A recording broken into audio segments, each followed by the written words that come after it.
Hello friends, welcome back to our channel. హిందువులు అత్యంత భక్తి శ్రద్ధలతో జరుపుకునే పండుగల్లో మహాశివరాత్రి ఒకటి. శివరాత్రి పూజ శివ శక్తి కలయికను సూచిస్తుంది.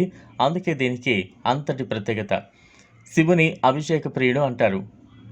ఆయనకు భక్తితో ఓ చెంబుడు నీళ్లతో అభిషేకం చేస్తే ఎంతో సంతోషిస్తాడు. శివరాత్రి రోజున తమ శక్తి కొలది బంగారం లేదా వెండి కుందులలో ఆవు నేతితో దీపం వెలిగించి పౌరోహితులకు దానం చేస్తే అజ్ఞాన అంధకారం నశిస్తుంది. అంత స్తోమత లేని వారు కనీసం తోటకూర కట్ట సమర్పించిన వారికి అంతులేని సంపదలు కలుగుతాయట. అయితే మహాశివరాత్రి రోజున శివుడికి అత్యంత ప్రీతికరమైన పుష్పాలతో పూజిస్తే విశేష ఫలితం ఉంటుంది. మహాదేవుడికి ఇష్టమైన పుష్పాలు, పత్రాల గురించి వేదాల్లో పేర్కొన్నారు. మారేడు దళాలు శివుడికి అత్యంత ఇష్టమైన పత్రాలు.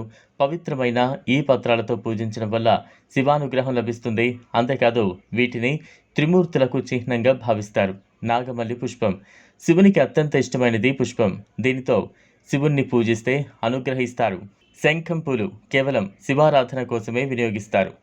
ముదురు నీలం రంగులో ఉండే ఈ పుష్పాలతో పూజిస్తే దేవతలు ప్రసన్నమవుతారు. సంపెంగ పూల సువాసన అంటే దేవతలకు చాలా ప్రీతి. వీటితో పూజించే వారికి శివుడి కటాక్షం దొరుకుతుంది. ఎల్లప్పుడూ సంతోషంగా ఉంటారు. జిల్లేడు పుష్పాలు వల్ల మనుషుల్లో జ్ఞాపక శక్తి పెరుగుతుంది. ఆధ్యాత్మికంగానూ వీటికి చాలా ప్రాధాన్యత ఉంది. శివుడిని పూజించిన ఈ పూలను తలపై ధరిస్తే పూర్వజన్మలో చేసిన పాపకర్మలు నశించిపోతాయంటారు. గన్నేరు పుష్పాలు పసుపు రంగులో ఉంటాయి. ఈ రంగును త్యాగానికి గుర్తుగా భావిస్తారు. అవసరాలను త్యాగం చేయడం వల్ల జీవితంలో ప్రతి అంశంలో సమతౌల్యత పాటించడం వీలవుతుంది. మల్లెపూల సువాసనతో చుట్టూ ఉన్న పరిసరాలు సానుకూలంగా మారుతాయి.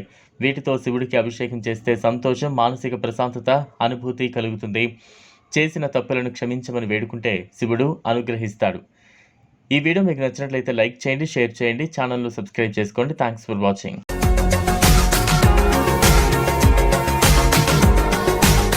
మరిన్ని అప్డేట్స్ కోసం మా ఛానల్ని సబ్స్క్రైబ్ చేయండి.